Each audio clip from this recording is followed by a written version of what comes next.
नमस्कार। कार्यक्रम श्रोतासँग सांसदबाट ठाकुर बेलबासेको कार्यक्रम तपाईले इमेज एफएम 97.9 र इमेज न्यूज एफएम 103.6बाट सुन्न सक्नुहुन्छ।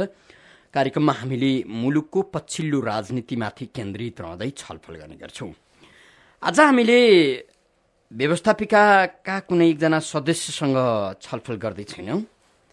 मुलुकको चर्चामा रहेको पार्टी एकीकृत माओवादी अब नाम परिवर्तन सँगसँगै ठूलो, अलि मजबुत, अलि बलियो पनि हुने भएको छ।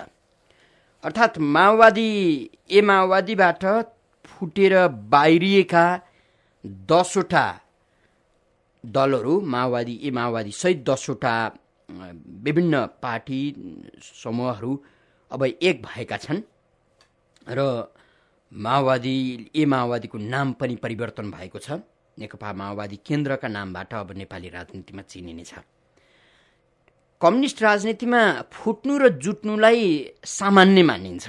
अझ विशेष गरी राजनीतिक विश्लेषकहरू कम्युनिस्ट राजनीतिक दलका नेता कार्यकर्ताहरू कति बेला फुट्छन्, किन फुट्छन् र किन जुट्छन् त्यो पत्तो हुँदैन। यसकारण उनीहरूको राजनीतिलाई विश्लेषण गरिबस्न अलिक गाह्रो हुन्छ पनि भन्ने गर्छन्।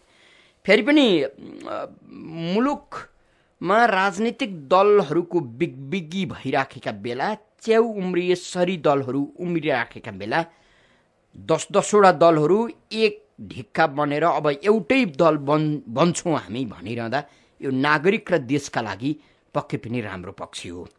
थोरै दल हुनु, राम्रो हुनु, अनुशासित हुनु र देश र नागरिकका लागि राजनीति गर्नु अझ राम्रो कुरा हुन सक्छ।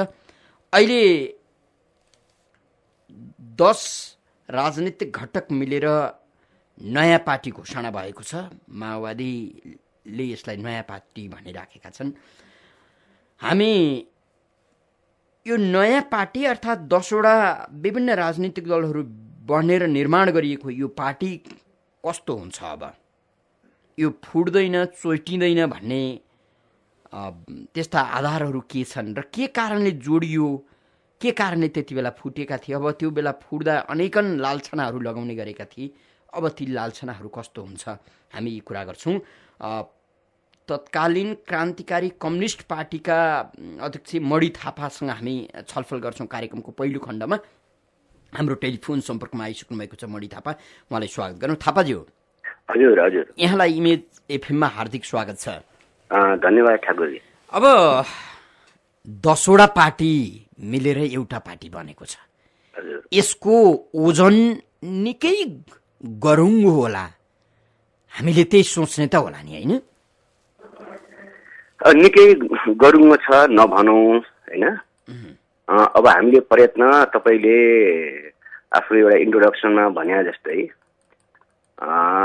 अब जुट्नु कुरा चाहिँ नेपालको राजनीतिमा हामी सबैको लागि थोरै भए पनि खुसीको किरणहरू हो भनेर अर्थ लाउँदाखेरि नै ठिकै हुन्छ। अब हामी जुट्यौँ, अब हामी धेरै गरुङ्गो भयौँ भनेर फेरि अलिकति आफूलाई दम्बी बनाउनु चाहिँ त्यति राम्रो हुँदैन। अब यो जुटाइ जस्तो नि, अब फेरि फुट्नका लागि जुट्नु भयो होला कि होइन, अब चाहिँ कसै गरे पनि फुटिँदैन होला। हाम्रो यो जुटाइ र हाम्रो यो जोडाइको रसायन अलि मजबुतै छ, अलि परिपक्व छ भन्ने हो? होइन, परिपक्वता छ, किनकि हामी चाहिँ 10 वर्ष जनयुद्ध गऱ्यौँ, 10 वर्ष शान्ति प्रक्रियामा आयौँ। त्यो बेलामा अब हामी एक किसिमले युद्धमा थियौँ, युद्धबाट शान्ति प्रक्रियाको एउटा प्रतिस्पर्धामा आयौँ। त्यो शान्ति प्रक्रिया हामीलाई कसैलाई चित्त बुझेन, के भएन। वास्तवमा हामीले अन्तर्राष्ट्रिय राष्ट्रिय राजनीति र प्रतिस्पर्धाको राजनीतिमा हामी अलि कमजोर नै थियौँ र हामीले चाहिँ थोरै बुझिया थिएनौँ। त्यो अवस्थामा त्यो बेलामा हामी एउटा अलिक बढी क्रान्तिकारी पनि थियौँ। त्यसैले हाम्रा सोचहरूमा कोही क्रान्तिकारिता, कोही अलिकति दक्षिणपन्थता, कहीँ मध्यपन्थता यीहरू थिए र सपनाहरू कोहीका पुरा भएका, कोहीका चकनाचुर भावनाले हामी टुटफुट भयौँ। तर 10 वर्ष 11 वर्षको यो अवधिमा हामीले केही लेसन लियौँ कम्युनिस्ट आन्दोलनको लागि, देशको लागि, जनताको लागि र टोटल नेपालको लागि के लेसन लियौँ। त्यस कारण हामी एक ठाउँ आयौँ भन्ने नै। तपाईले यसो भनिरहँदा हिजो तपाईँ आफै पनि पुष्पकमल दाहाललाई भ्याएसम्म सकेसम्म आलोचना गर्नुहुन्थ्यो। हजुर अब रामबहादुर थापा बादल जो एकीकरणका अहिलेका हर्ताकर्ता मानिन्छ, उनले लाल गद्दारको उपमा दिए। फेरि पनि पुष्पकमल दाहाललाई अध्यक्ष बनाएर अब सम्भवतः संसारमै नभएको ठुलो, अब अहिलेलाई तपाईँहरूले कार्य समिति त भन्नुभएको छैन, तर बाहिरी कार्यकर्ताको बुझाइमा कार्य समिति, केन्द्रीय कार्य समिति नै होला। 679 को यो जम्बो सदस्य बनाउनु भएको छ। फेरि पनि हिजो पुष्पकमल दाहाल प्रतिका तपाईँहरूका आग्रह पूर्वाग्रह आज कसरी मेटी र हिजो पुष्पकमल दाहाल राजनीतिक रूपमा जसरी तपाईँहरूकै भाषामा गद्दारी गरे भन्दै हुनुहुन्थ्यो, त्यो गद्दारी अब कसरी टुट्यो?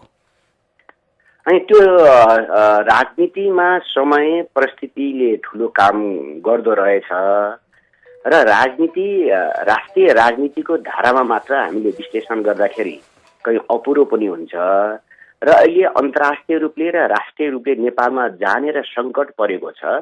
त्यो सङ्कटको एउटा केन्द्रमा पुष्पकमल दाहाल प्रचण्ड पनि हुनुहुन्छ र त्यो राष्ट्रिय सङ्कट समाधान गर्नेमा उहाँको भूमिका अहिले सकारात्मक भएको हुनाले हामीले सकारात्मक रूपले उहाँको भूमिकालाई सहयोग गरौँ र हामी पनि यो अहिलेको वर्तमान राष्ट्रिय र अन्तर्राष्ट्रिय परिस्थितिबाट केही बुझ्ने र केही अनुभव गर्ने जो हामीले अवसर पायौँ, त्यो अनुभवको आधारमा हिजोका हाम्रा केही मान्यताहरू सही नै थिए, अहिले हामीले त्यो मान्यता गलत थियो भन्न हामी भन्दैनौँ, तर आज फेरिएको परिस्थितिमा केही चिन्तन धाराहरू के सोच्ने अब यहीँनिर थापाज्यू, जस्तो राष्ट्रिय अनुभव तपाईँ हामी सर्वसाधारणले बुझेको चाहिँ नेपाली राजनीति, त्यसमा पनि शान्ति प्रक्रियामा आइसकेको माओवादीले राष्ट्रिय अनुभव बटुलेको कुरा चाहिँ पैसा कमाउने, ऐयासी जीवन बिताउने, काङ्ग्रेस एमाले भन्दा भिन्न देखिने, पजेरो प्राडो जोड्ने अथवा व्यापार गर्ने, यो हो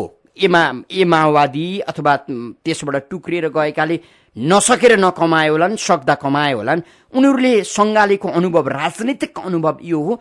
अब यो बाटोलाई झन् बलियो बनाउने त होला नि, एक ठाउँमा आएर बलियो बनाउने कि भाग नपुगेर फेरि लुछाछुडी गर्ने त? अनि त्यसो तपाईँले भनेको कुरामा म केही सहमति त निश्चित रूपले गर्छु होइन, तर हामीले के भनिरहेछौँ भने हामीले गल्ती गऱ्यौँ भने हामीले माफ माग्न चाहिँ हामीले पाउनुपर्छ। देश र जनताको निम्ति हामीले काम गर्न सकेनौँ, हामीलाई जनताले दिएका कुरा हामीले त्यहाँ पनि भनेका छौँ। भनेपछि नेकपा माओवादी केन्द्र तपाईँको चाहिँ पुरानै बोतल हुने भयो, नयाँ होइन। जस्तो क्यान्टोनमेन्टमा रहेका लडाकुको पैसा हिनामिना गरेर सामान्य माफी मागेका भरमा माफी मिल्ने, राजनीतिक रूपमा निकै ठुलो बदमासी गरेर पार्टी हलचल हुने गरी बेइमानी गर्ने, त्यसपछि सामान्य माफी मागेर माफी पाइने, यही प्रचलन अनुसार चल्ने छ हो। अनि कमसेकम हामीले त माफी माग्यौँ। नेपालका हामीभन्दा धेरै फटा मान्छेहरू होइन, ठुला ठुला इतिहासमा गद्दारी गरेका मान्छेहरू पनि नेपालमा राजनीतिक पार्टी चलाएर राम्रोसँग बसेका छन्। कमसेकम माओवादी आन्दोलनका हामी सबै धाराहरूले हामीले गर्न सकेनौँ। हामीमा विचलन आयो, विघटन आयो, पद प्रतिष्ठा र पैसापट्टिको मोह हाम्रो बढ्यो र हामीले जे सपना बोकेका थियौँ त्यो मरे। अब हामी चाहिँ त्यसो गर्दैनौँ र नेपाली समाजलाई रूपान्तरको दिशातिर लान्छौँ भनेर एउटा ऐतिहासिक धारा गणतन्त्रको मुख्य शक्तिले यसो भनिरहँदा हामीले पोजिटिभ नै हुनुपर्छ। अब कयौँ कुरा कानुनी होलान्, कानुनी रूपले हल गर्ने कुरा कानुनले हल गर्दा त्यो कानुनले, तर राजनीतिक रूपले अहिले माओवादी आन्दोलनले गणतन्त्र कमजोर भयो, धर्मनिरपेक्षता कमजोर भयो, सङ्घीयता कमजोर भयो, समानुपातिक र समावेशी कमजोर भयो। जो अहिले आवाज उठिरहेछ त्यसको मुख्य जन्मदाता भएको हुनाले त्यसको ओनरसिप लिनुको निम्ति हामी माओवादी एक ठाउँमा आउनुपर्ने कुरा हो भन्ने चाहिँ हाम्रो चाहिँ अब नि थापाज्यू 10वटा घटक मिलेर नयाँ पार्टी बनाउनु भएको छ। हजुर, अब पद बाँडफाँड कसरी होला? अहिले त पुष्पकमल दाहाललाई मियो मानेर तपाईँहरू एउटा कमिटीभित्र अट्नुभयो, तर पदाधिकारी बाँड्ने सन्दर्भमा अब त्यसपछि पदको बाँडफाँड कसरी होला? नेतृत्वमा पुग्ने को होला? अनि नेतृत्वमा हामीलाई त्यति ठुलो अहिले चाहिँ समस्या छैन, किनकि हिजोको हाम्रो नेतृत्व छ, जनयुद्धकालीन नेतृत्व नै छ। त्यो भनेको को? त्यो भनेको पुष्पकमल दाहाल होइन, पुष्पकमल दाहाल त अब सर्वसम्मत हुनुभयो होइन। अब बादलजी सर्वसम्मतै हुनुहुन्छ, बादलजीलाई प्रब्लम छैन। अनि जस्तो आगामी जस्तो पुष्पकमल दाहालले लामो समय पार्टीको अध्यक्षता गरिरहनु भएको छ, अब लोकलाजको कुरा पनि हुनसक्छ, साथीहरूको असन्तुष्टि पनि हुनसक्छ भन्ने कुरा पनि तपाईँहरूकै कित्तामा आइराखेको छ। अब अध्यक्ष पुष्पकमल दाहालले नै हाँकिराख्नुहुन्छ कि होइन? अब 8, 9, 10वटा पार्टी मिलेर तपाईँहरू नयाँ पार्टी जन्माउनु भएको छ, अरू साथीहरू तयार हुनुहुन्छ? होइन, केही समय एउटा पिरियड चाहिँ पुष्पकमल दाहालको अर्को एउटा सपना छ कि माओवादी आन्दोलनलाई अथवा हामीले बनाएको नयाँ पार्टीलाई नेपालको एउटा पहिलो शक्तिको रूपमा, एउटा जुझारु शक्ति, प्रगतिशील शक्ति, रूपान्तरकारी शक्तिको रूपमा म स्थापित गर्ने मेरो एउटा चाहना र इच्छा छ भन्ने उहाँको छ। हजुर, अर्को भनेको होइन, दाहालजीको त्यो चाहना छ। त्यो चाहनालाई हामीले एक फेर, किनभने एउटा ठुलो नेतृत्व गरेर आउनु भएको उहाँलाई त्यो चाहिँ अवसर दिनुपर्छ भन्ने हाम्रो। कति समय दिनुहुन्छ अब अवसर चाहिँ? होइन, त्यो त अब समय, परिस्थिति र उहाँको रुचि अब सबैले। उहाँले लौरो टेकेर राजनीति गरुन्जेल, भाषण गरुन्जेल कि त्यसो नहोला। तर यो चाहिँ तपाईँको मान्यता होला। अरू साथीहरू जो 8, 9वटा दलबाट भित्रिनु भएको छ उहाँहरूले पनि यही मान्नुहुन्छ कि पार्टीको नेतृत्वका लागि कलह सुरु होला? के अनुमान गर्नुहुन्छ? होइन, अहिले के अरे अहिले चाहिँ त्यो कल्पना नगरौँ, किनकि हिजो यो माओवादीभित्र जे झगडा थियो, हामी अरू माओवादीभित्र जे झगडा थियो, त्यही झगडाको पुनरावृत्ति अहिलेको नयाँ पार्टीमा हुन्छ भनेर हामी यहाँका बुद्धिजीवीहरू, तपाईँहरू जस्ता एउटा प्रतिष्ठित पत्रकार साथीहरू र केही पुरानै एउटा फ्रेममा माओवादी आन्दोलन जान्छ, त्यही लुछाचुडी, त्यही पैसाको झगडा, त्यही कलह, त्यही पद प्रतिष्ठाको भन्ने कुरा मलाई लाग्छ बिस्तारै यसको चाहिँ यसको ग्राफमा अलि बिस्तारै तपाईँले कमी देख्नुहुन्छ र माओवादीलाई भोलि तपाईँहरूले भनिरहेको माओवादी भन्दा अलिक भिन्न माओवादी तपाईँले 2-4 महिनाभित्र देख्न सक्नुहुन्छ। अब थापाजी, यहाँले अघि जनयुद्धको सपना आदर्शको पनि कुरा गर्नुभयो, तपाईँहरूको माओवादको आदर्श सिद्धान्त र सपनाको कुरा पनि होला। यी सबै पुरा गर्नका लागि जनयुद्धको मानक पात्र मानिने बाबुराम भट्टराई र मोहनवैद्य किरणलाई कतै किनारामा छोडेर गरिएको यो एकीकरणले फेरि माओवादको दर्शन र आदर्श अनि सपना पुरा गर्न सजिलो छ भन्ने हो कि होइन? उहाँहरूकै कारण आजसम्म नेपालमा माओवादको दर्शन र आदर्शलाई स्थापित गर्न सकिएको थिएन। उहाँहरू अब कुचोले बढार्नु ठाउँमा आफै बढारिनु भयो अथवा हावाले बढार्यो, अब ढुक्क छ, हामी अब पुरा गर्छौँ भन्ने हो। होइन, त्यसो होइन। बाबुरामजी त अब उहाँले नै आफै माओवाद छोडेर जानुभयो, बाबुरामजीलाई भन्नु हामीलाई केही छैन। जहाँसम्म किरणजीको क्वेसन हो, किरणजी अहिले माओवादमै अडिनु भएको छ, तर हामीलाई निकट भविष्यमा किरणजी लगायतका साथीहरू आउनुहुन्छ, त्यसमा उहाँको भूमिका रहन्छ भन्नेमा हामी छौँ। त्यसकारणले गर्दा उही फर्ममा, पुरानै फर्ममा अब अहिलेको क्रान्तिकारी नेकपा माओवादी केन्द्र चाहिँ रहँदैन भन्ने कुरा बिस्तारै हामीले महसुस गर्दै जाँदा हुन्छ भन्ने मेरो एकदमै अनुरोध छ। अहिले मोहनवैद्य किरणलाई ल्याउन किन सकिएन?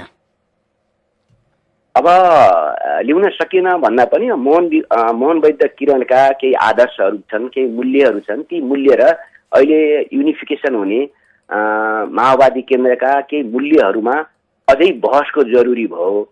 त्यसकारण त्यो बहस राष्ट्रिय राजनीतिमा माओवादी एक ठाउँ आउनुपर्ने, अन्तर्राष्ट्रिय राजनीतिमा माओवादी एक ठाउँ आउनुपर्ने एउटा तीव्रता यहाँनिर महसुस भयो।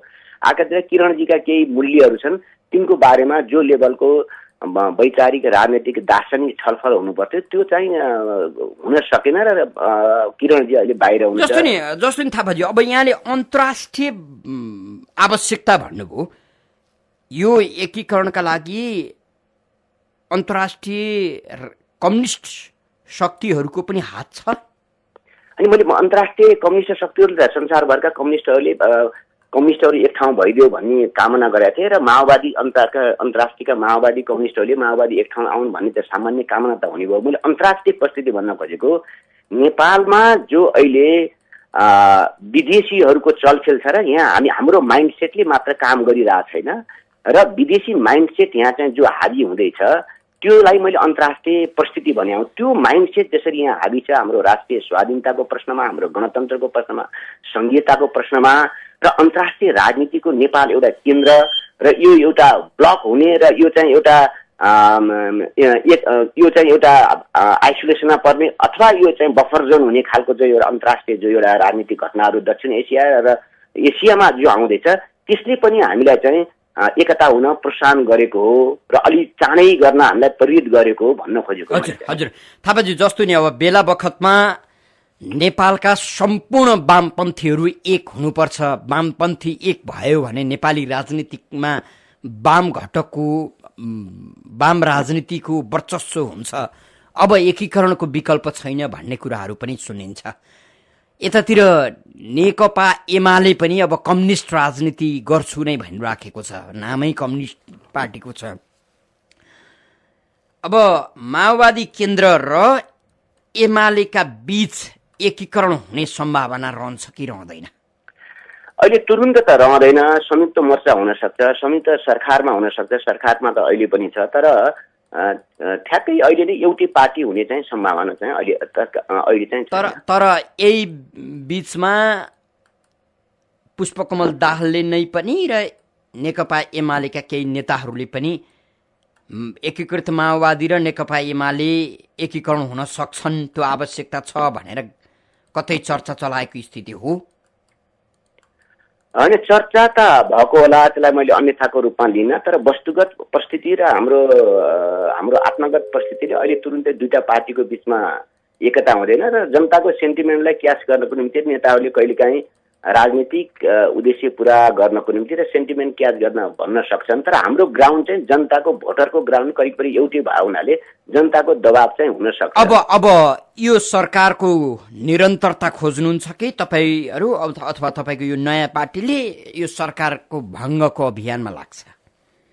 त्यो त परिस्थितिमा भर पर्ला। अहिले यो सरकारको भङ्ग गर्ने परिस्थितिमा अहिले चाहिँ पुगेको छ भन्ने चाहिँ मलाई लाग्दैन, यो बारेमा म अलिक कम ज्ञान राख्छु, तर अहिले नै यो सरकार भङ्ग गर्नुपर्छ भन्ने स्थितिमा सायद अब माओवादी केन्द्र पुगिसकेका छैन होला भन्ने मलाई लाग्छ। हजुर, अब अन्त्यमा जस्तो तपाईँहरूको बैठक बस्दा चाहिँ यो 649 जना मान्छे नै भेला हुनुपर्ने हो कि त्यहाँभित्रका केही तपाईँहरू जस्ता अलिकति माथिल्लो तहका 2-4 जना भेला भएर निर्णय गर्ने अनि सार्वजनिक गर्ने हो? होइन, सबै भेला भएर नै सबैको राय सुझाव लिएर नै त्यसको अब 649 जनालाई भेला गर्नका लागि अर्को पार्टी प्यालेस चाहिएला। अब के गर्ने, यो त नेपालको विडम्बना छ, अब हामीले त्यसलाई एडजस्ट गर्दै जानुपर्छ, त्योभन्दा अर्को विकल्प छैन। हजुर, यहाँले आफ्नो व्यस्त समय हामीलाई उपलब्ध गराइदिनु भयो, धेरै धेरै धन्यवाद दिन्छौँ। हस् त, धन्यवाद। हजुर, आदरणीय श्रोता, कार्यक्रमको पहिलो खण्डमा हामीले माओवादी केन्द्रका नेता मणि थापासँग छलफल गऱ्यौँ। मणि थापाको पार्टी क्रान्तिकारी कम्युनिस्ट पार्टी नेपाल भर्खरै एकीकृत माओवादीमा विलयन भएको छ अथवा एकीकृत भएको छ र अब नयाँ पार्टी जन्मिएको छ कम्युनिस्ट राजनीतिमा माओवादी केन्द्र। हामी पार्टी एकीकरणको सन्दर्भ पारेर उहाँसँग छलफल गऱ्यौँ। अबको दोस्रो खण्डमा भने राजनीतिक विश्लेषक भरत दाहालसँग कुराकानी गर्छौँ, छलफल गर्छौँ। 10वटा घटक मिलेर नयाँ पार्टी बनिएको छ। कम्युनिस्ट राजनीतिका लागि यो कतिको सुखद क्षण हो त? हामी यो विषय उठान गर्नेछौँ। हाम्रो टेलिफोन सम्पर्कमा हुनुहुन्छ राजनीतिक विश्लेषक भरत दाहाल, उहाँलाई स्वागत गरौँ। दाहालजी हो? हजुर, यहाँलाई इमेज एफएममा हार्दिक स्वागत छ। हजुर, धन्यवाद। दाहालजी, अब 10वटा वाम घटक मिलेर नयाँ पार्टी जन्माए, माओवादी केन्द्र, नेकपा माओवादी केन्द्र। यो त कम्युनिस्ट राजनीति र कम्युनिस्ट इतिहासका लागि साह्रै सुखद पक्ष होला, होइन? अब यो कम्युनिस्ट आन्दोलनका लागि भन्दा पनि देशको अब राजनीतिमा विशेष गरिकन अब माओवादी वृत्तिभित्र यसले अब निश्चित रूपमा केही अर्थ पनि राख्छ, महत्त्व पनि राख्छ। मलाई के लाग्छ भने चाहिँ तपाईँले भनेको जस्तो नेपालको कम्युनिस्ट आन्दोलन होइन, अब जसलाई हामी कम्युनिस्ट आन्दोलन भन्छौँ, त्यसको सन्दर्भमा अब यो एकता अथवा ध्रुवीकरणले कुनै पनि अर्थ राख्ने मैले देख्दैन र कम्युनिस्ट आन्दोलनसँग यसको कुनै सम्बन्ध पनि छैन। किन? कम्युनिस्ट आन्दोलन बेग्लै प्रकारको आन्दोलन हो। अब जस्तो अहिले मान्छेहरू अब भ्रष्ट भए, अब पतित भए, अब एउटा चाहिँ अब समष्टि सत्तामा गए, त्यस कारणले गर्दाखेरि अब उनको कोणबाट उनका अगाडि आउने समस्या के हो त्यो उनीहरूले जान्ने कुरा हो। अब कम्युनिस्ट आन्दोलन भनेको एउटा वर्गको आन्दोलन हो, वर्ग मुक्तिको आन्दोलन हो, राष्ट्रको आन्दोलन हो, अब शोषण दमन उत्पीडनको विरुद्धको आन्दोलन हो। अब यस्ता खालका मान्छेहरू जुटेर एउटा सङ्गठन बनाएर यसको कम्युनिस्ट आन्दोलनसँग कुनै सम्बन्ध छ भन्ने कुरा एकदमै हास्यास्पद र मलाई लाग्छ एउटा मजाक हो यो। त्यस कारणले गर्दाखेरि यसलाई कम्युनिस्ट आन्दोलनको कोणबाट यसको चर्चा गरिनुहुन्न। नेपालको जो एउटा सत्ता राजनीति छ त्यो सत्ता राजनीतिको कोणबाट यसको कुनै अर्थ हुन सक्छ, म त्यो कुरो मान्छु। अब त्यसै कारण कम्युनिस्ट आन्दोलनसँग यसको कुनै त्यसो भने नेपालमा कम्युनिस्ट आन्दोलन हाँक्ने तागत कोसँग छ त?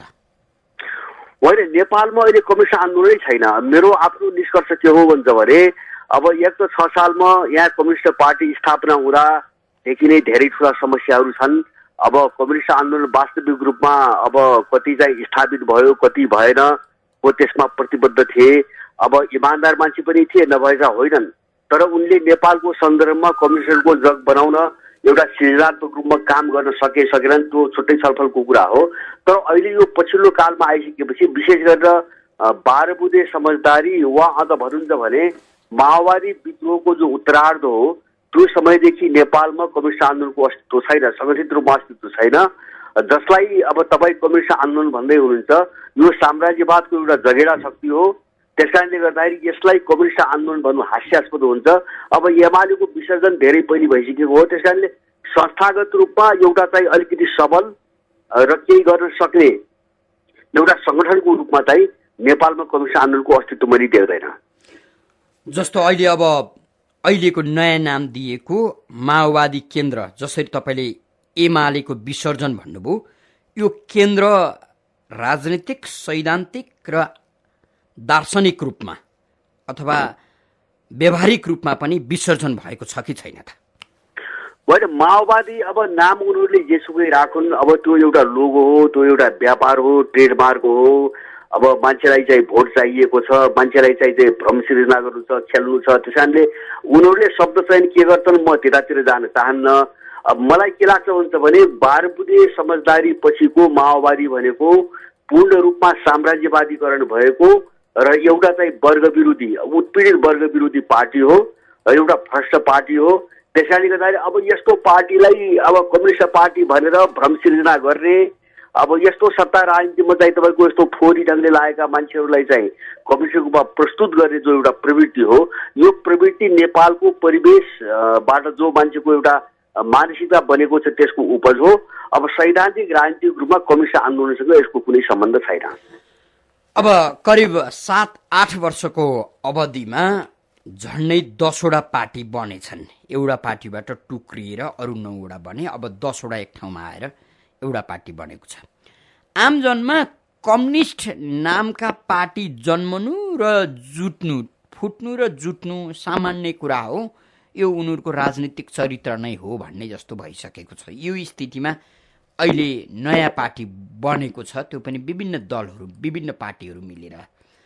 अब चाहिँ यो एक हुन्छ, अब यो चोइटिन्न, टुक्रिन्न, फुट्दैन भन्ने कुनै त्यस्तो आधार तपाईँले देख्नुहुन्छ? होइन, यो साह्रै राम्रो प्रश्न गर्नुभयो। अब मलाई के लाग्छ भन्छ भने अब जो पहिले पनि टुटफुट भए, एकता भए, अब तिनी कतिपय चिजका अगाडि पनि मैले कुनै सैद्धान्तिक अथवा राजनीतिक कारण देख्दैन अब अलिकति गहिरिएर हेर्दा। र अहिले पनि त्यो होइन। जस्तो तपाईँले भन्नुभयो 10वटा घटक, मलाई त थाहा छैन, मैले त्यति रुचि दिएर अब यो समाचार पनि मैले हेरेको छैन। जस्तो एकताको प्रक्रियामा एउटा चाहिँ कुरा चाहिँ बारम्बार उठेको छ, हामीले यति मात्र हेरे पुग्छ भन्ने मलाई लाग्छ। हिजो यिनी मान्छेहरू एक आपसमा सत्तोश्राप गरेर एउटाले अर्कालाई गद्दार, दलाल, रको एजेन्ट, राष्ट्रिय आत्मस्पर्शवादी अथवा उग्रवादी सबै आरोप लगाए। त्यति मात्रै होइन, गएको चुनावको दौरानमा हामीले देख्यौँ एउटा पक्षलाई सत्तामा रहेको अर्को पक्षले समाप्त पार्नको निम्ति सेना परिधानको प्रस्तावदेखि राख्नेदेखि लिएर सबै गरे। अब यो सबै हामीले देखेका कुरा हो। र अहिले एकता गर्दाखेरि उठेको मुख्य पक्ष के हो भन्छ भने अब राज्यले चाहिँ, राज्यका निकायहरूले अब द्वन्द्वकालीन मुद्दाहरू चाहिँ बल्झाउन थाले। अब यसबाट हामीलाई फसाउने खतरा बढ्यो, हामी फुट्यौँ, कमजोर भयौँ। अब सत्तामा पनि कमजोर हुँदै गयौँ, सत्तामा हैसियत पनि चाहिँ सानो हुँदै गयो। त्यस कारणले जुट्नुपर्छ। अब बहस यो ढङ्गले आएको मैले सुनेको हो। त्यस कारणले गर्दाखेरि अब यो बहसमा कुरो के छ, यो एकताको पछाडि कुरो के छ भन्छ भने माओवादीहरू कमजोर भए, अब सत्तामा जान पनि नसक्ने भए, वर्चस्व पनि कम हुँदै गयो, मुद्दा पनि उल्झिने खतरा भए, अब फस्ने खतरा पनि आयो। अब त्यसले गर्दाखेरि कतिपय केसहरू अख्तियारमा छन्, भोलि तिनीहरू पनि चाहिँ बाहिर निस्किलान्, मुद्दा मामिला होला, कसैलाई हेग जानु पर्ला, कसैलाई चाहिँ यहीँका जेल बस्नु पर्ला। अब यी कुराहरूको सामना गर्नको निम्ति भनेर एकता भएको हामीले सबैले सुनेका छौँ। अब यो चर्चाभित्र नेपालको उत्पीडित वर्ग अथवा राष्ट्र राष्ट्रियता खतरामा पर्यो, जोखिममा पर्यो, त्यो वर्ग अप्ठ्यारोमा पर्यो। त्यसैले त्यसलाई पार लगाउँ, त्यसको निम्ति एकता गरौँ भनेर यहाँ कसैले छलफल पनि गरे होइन। त्यो छलफल त्यो ढङ्गले छलफल पनि उठेको होइन। त्यस कारणले फुट जुन कारणले भएको थियो, एकता पनि त्यही कारणले भएको छ र त्यसका पछाडि विशुद्ध रूपमा उनको आफ्नो स्वार्थ छ, आफ्नो जीवन जोडिएको छ। वर्ग र राष्ट्रसँग यसको सम्बन्ध कतै पनि जोडिएको छैन र त्यो ढङ्गले एकताका पछाडि छलफल र बहस भएको मैले सुनेको पनि छैन। अब नेतृत्वका लागि हानथाप हुने सम्भावना कतिको देख्नुहुन्छ? अहिले पुष्पकमल दाहालको नेतृत्वमा केन्द्र अगाडि बढाउने भनिएको छ। 679 जनाको केन्द्रीय समिति बनाइएको छ। भोलिका दिनमा नेतृत्वको टक्राव कस्तो होला? अब नेतृत्वको टकराव त स्वाभाविक मलाई लाग्छ। किन भन्छ भने जस्तो अब माओवादी एकताका पछाडिको उत्प्रेरणा अथवा चाहिँ मुख्य चाहिँ प्रेरणा दिने तत्त्व नै अब व्यक्ति र व्यक्ति स्वार्थ भइसकेपछि अब त्यहाँभित्र नेतृत्वको हानथाप हुन्न। अब त्यहाँभित्र नेतृत्वको कुरा मिल्छ भने हास्यास्पद कुरा हो। जस्तो अहिले 679 जनाको जो चाहिँ एउटा केन्द्रीय कमिटीको नाममा जुन एउटा ठुलो आमसभा जस्तो चाहिँ तपाईँको कमिटी बनेको छ, त्यो नै यसको एउटा तस्बिर हो कि भोलि त्यहाँ अब पद प्रतिष्ठाको निम्ति कुरो मिल्ने सम्भावना पनि छैन। त्यसपछि अब कसले के पाउँदैन, कसलाई के मिल्दैन, अब त्यही आधारमा गोली खिचखिच हुन्छ, झगडा हुन्छ, फेरि चाहिँ तपाईँको टुट्छ फुट्छ, अर्को गुट भन्छ। खालि अहिले तात्कालिक रूपमा जोडेको के ने हो भन्छ भने मैले बुझेको दुईटा कुराले हो। जस्तो चाहिँ तपाईँको विशेष गरिकन एउटा त गएको चुनावपछि माओवादीहरूको जो अवस्था साह्रै नाजुक भएर आयो अब एउटा संसदीय प्रणालीभित्र, र यता बाहिर रहेको जो अब नेकपा माओवादी भन्ने थियो, अब उसको स्थिति पनि राम्रो देखिएन, अब त्यो पनि चलेन। त्यस कारणले एउटा चाहिँ अस्तित्व रक्षाको प्रश्न र अब त्यसपछि जोडिएका दुईटा कुराहरू, एउटा चाहिँ अब त्यो लुटको अथवा भ्रष्टाचारको जो अब धन छ, अब त्यसका विरुद्धमा परेका कतिपय उजुरीहरू र द्वन्द्वकालीन मुद्दाहरू, बस यो तीनटा चिजले चाहिँ यो एकतालाई प्रेरित गरेको हो। अब यो तीनटा चिज को वरिपरि रहेर जसले फाइदा उठाउन सक्दैन अथवा उठाउने सम्भावना हुँदैन। अब तिनी मान्छेहरू भोलि फेरि फुट्छन्, एउटा बहाना हुन्छ, निस्किन्छ, विरोध गर्छ। जस्तो अहिले हामीले देखिरहेको छौँ, अब केही मान्छेहरू गए, हिजो प्रचण्डलाई शराब्दै चाहिँ बाबुरामतिर गए, अब आज अलिकति ठुलो झुन्ड हुन्छ कि भन्ने माने, फेरि यतातिर खान पाइन्छ कि भने फेरि आइहाले। अब यस्तै हो प्रवृत्ति। किन भ्रष्ट भएपछि र त्यसको कुनै गन्तव्य नभएपछि, कुनै दृष्टिकोण नभएपछि मान्छेहरू आउने र जाने क्रम चलिरहन्छ।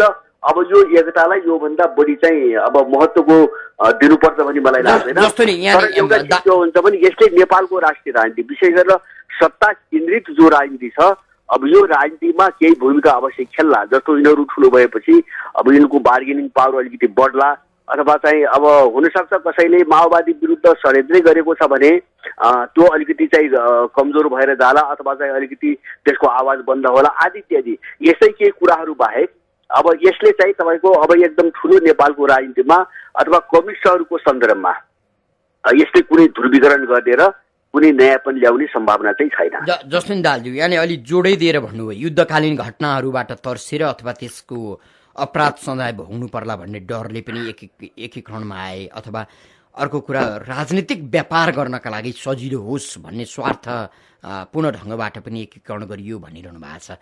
अब यो नयाँ शक्ति बनिसकेपछि युद्धकालीन ती अपराधका घटनाहरू नबिउतेलान् र त्यसबाट सजाय भोग्नु नपर्ला भन्ने हो, त्यो स्थिति सिर्जना होला? अब त्यो मलाई त्यस्तो सम्भावना लाग्दैन। किन भन्छ भने मेरो यसमा दुई तिनवटा कुराहरू अलिक फरक छन्। पहिलो कुरो के हो भन्छ भने अब युद्धकालीन जो अपराध भन्ने हामीले भनिरहेछौँ, अब त्यसको तपाईँको सम्पूर्ण रूपी जवाबदेही चाहिँ नेतृत्व तर्फका हो। पहिले चाहिँ यिनीहरूलाई दण्डित गरिनुपर्छ भन्ने मेरो मान्यता छ। तर यहाँ के षड्यन्त्र भइरहेछ भने नेतृत्वमा रहेका सबै मान्छेहरू चाहिँ जोगिने, राजनीतिक नेताको नाममा होइन, हिजोका संसदवादी माओवादी सबै चाहिँ जोगिने, यिनी मिलेर देश लुट्ने र तलतिर यिनले आदेश दिएका खटाइएका मान्छेहरू केही मान्छेहरूले फसाएर यो मामिला चाहिँ तपाईँको टुङ्ग्याउने खेलमा उनीहरू लागेका छन् होइन। पहिलो कुरो यसको विरोध हुनुपर्छ भन्ने मलाई लाग्छ र अब दण्ड चाहिँ सबै माथिल्लो तहमा जसले योजना बनाए नेतृत्व गरे उनीहरू दण्डित गरिनुपर्छ। किन भन्छ भने त्यसका पछाडि चाहिँ केही रहन्छ त्यो त हामीले देख्यौँ। न त्यसका पछाडि क्रान्तिको कुरा रहेछ, न त्यसका पछाडि कुनै मूल्य मान्यता रहेछ होइन। तपाईँको अब एकले अर्कोको पक्षको मान्छे मार्न लगाउने, जनता मार्न लगाउने, सत्ताको निम्ति बार्गेनिङ गर्ने भन्दा बढी केही होइन भन्ने कुरो आज उनीहरू मिलेर बसेको हत्ताले देखा परिरहेछ। पहिलो कुरो त यसमा साफ हुनुपर्छ। दोस्रो कुरा अर्को तपाईँले उठाएको पाटो के हो भन्छ भने माओवादी विरुद्ध समग्रमा अब राज्यभित्र माओवादी र गैर माओवादीको कुरा गर्ने हो भने माओवादी विरुद्ध उम्किन सक्ने कुनै पनि सम्भावना मैले देख्दैन। किन भन्छ भने उनीहरूले अपराध गरेका छन् र अब जे गरेका छन् अब त्यसबाट आफू फस्ने सम्पूर्ण आधार यिनले आफै बनाएका छन्। जस्तो हिजो चाहिँ तपाईँको युद्धकालमा जलाइ आरोप लगाए, तिनी मान्छेहरूलाई उन्मुक्ति दिने अथवा तिनलाई बढुवा गर्ने, तिनलाई सरुवा गर्ने, अभयदान दिने सबै काम यिनले गरेका हुन्। जस्तो अब अख्तियारमा चाहिँ तपाईँको अब अख्तियार प्रमुखको सिफारिस पनि यिनले गरेको हो होइन, सबै यिनले गरेका छन्। तर हिजो यिनले त्यो कुनबाट गरे त भन्दाखेरि आफू जोगिन होइन, त्यो वर्गसँग मिलेर आफू जोगिनको निम्ति गरे। तर परिस्थिति अब कस्तो छ भन्छ भने उनका अगाडि दलहरू मात्रै थिएनन्, यिनले नियुक्त गरेका मान्छे मात्रै थिएनन्। अब अन्तर्राष्ट्रिय परिवेश छ, राष्ट्रिय परिवेश छ। अब हिजो चाहिँ अत्याचारमा पिसिएको चाहिँ जनता छ, उसले केही पाएको छैन होइन, उसमा एउटा आक्रोश छ। यो सबै परिवेशबाट माओवादी उम्कन सक्ने सम्भावना मैले केही पनि देख्दैन। त्यसमा पनि जस्तो कतिपय मुद्दाहरू अब हिजो बाबुरामले चाहिँ आम माफी भनेर टुङ्ग्याएका मुद्दाहरू अथवा त्योभन्दा कयौँ मुद्दाहरू चाहिँ अदालतले अब मेलमिलापको नाममा चाहिँ तपाईँको यो डिसमिस गर्न पाइन्न, यिनी चाहिँ अब अपराध जन्य मुद्दाहरू भनेर फैसला गरेको छ। त्यस कारणले गर्दाखेरि अब एउटा संवैधानिक प्रक्रियामा गइसकेको चिजलाई र माओवादीले अथवा अर्को कसैले रोकिन सक्ने सम्भावना छैन। यिनी चिजहरू बल्झिन्छन् किनभने यिनको समाधानै नभएपछि यिनी चिज बल्झिन्छन्। अब हिजोको पीडित मान्छेले चाहिँ न्याय नै पाएको छैन। त्यो माओवादी भित्रको पीडित चाहिँ आज चाहिँ देशबाट बहिर्गमित भएर चाहिँ विदेशमा चाहिँ तपाईँको त्यस्तो जीवन बिताएको छ। माओवादीले सताएको मान्छेहरू उस्तै छ, लुटिएका सम्पत्तिले खाएको खाए भए, मारिने अनाहकमा मारिने मान्छेहरू मारिएको मारे भए। त्यस कारण यो घाउ कसरी तपाईँको शान्त हुन्छ? अब यसले न्याय नपाइकन कसरी यो चाहिँ तपाईँको मत्थर हुन्छ? त्यस कारणले गर्दाखेरि यो प्रक्रिया जो उल्झिने प्रक्रिया हो नि, यो प्रक्रियाले जबसम्म न्याय पाउँदैन यो वर्षौसम्म चलिरहन्छ। त्यसबाट माओवादी 4वटा घटक 10वटा घटक अथवा चाहिँ 20वटा घटक जोडेर यो मत्थर हुने अथवा कमजोर हुने सम्भावना मैले देख्दैन। अब त्यसो भने जस्तो युद्ध अपराधबाट उम्किने एउटा उपाय अथवा त्यसबाट बच्नका लागि बलियो हुने एउटा उपाय यो एकीकरण हो भनिरहँदा अहिलेको यो माओवादी केन्द्र र एमालेका बीचमा एकीकरण हुन सक्ने सम्भावनाहरू केही देख्नुहुन्छ कि देख्नुहुन्न? मैले त्यस्तो सम्भावना जस्तो आन्तरिक राजनीतिको कारणले मैले त्यो सम्भावना देख्दिनँ। किन भन्छ भने अब माओवादी अथवा अहिले जो माओवादी बनाए, अब माओवादीले एमालेको टक्कर लिन्छ अथवा एमालेको विकल्प बन्छ भन्ने आधार मैले केही पनि देख्दैन। किन भन्छ भने माओवादी जुन बाटोमा जान खोजेको हो, यहाँसम्म आएको हो, अब त्यो बाटोमा पहिलेदेखि नै एमाले संस्थागत भएर बसेको छ। उसँग केही इथिक्सहरू केही मूल्य मान्यताहरू विकास भइसकेका छन्। त्यस कारणले अब त्यसलाई चाहिँ चुनौती दिएर माओवादी त्यही ढङ्गको अर्को पार्टी बन्दैन। अब त्यो मानेमा मैले ध्रुवीकरणको सम्भावना देख्दिनँ। तर यहीँनिर जस्तो नि दाल, यदि तपाईँले एमालेकै बाटोमा माओवादी हिँड्ने अभ्यास गरिराखेको छ तर एकातिर एमाले आफ्ना विचारहरूलाई सैद्धान्तिकीकरण गरेर एउटा संस्था बनिसकेको छ भनिरहँदा अहिलेको माओवादी माओवादीमा विलयन हुने अथवा एकीकरण हुने सम्भावना रहन्छ कि रहँदैन त?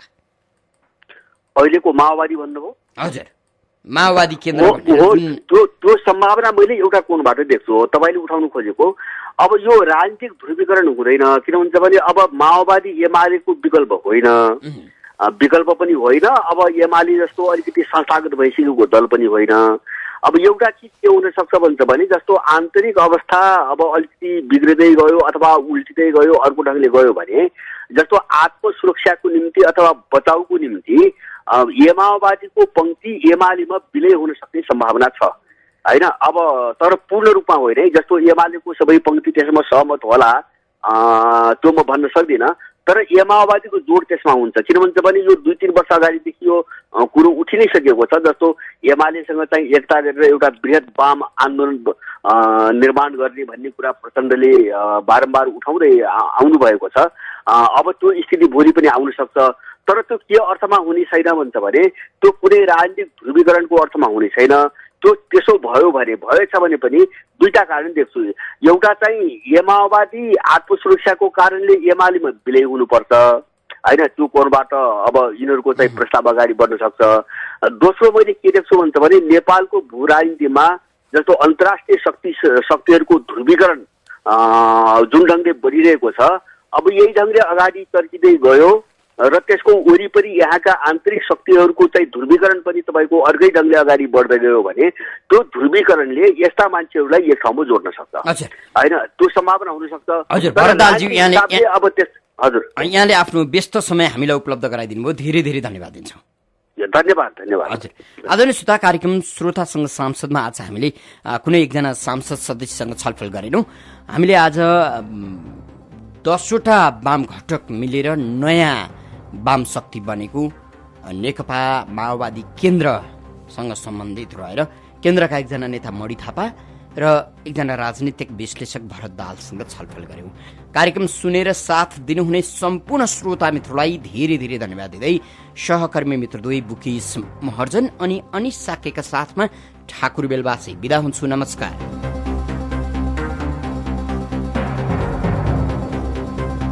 आफूले सोचे अनुसार मात्रै लगानी बढाउन पाएको भए मैले बिजनेसलाई कहाँ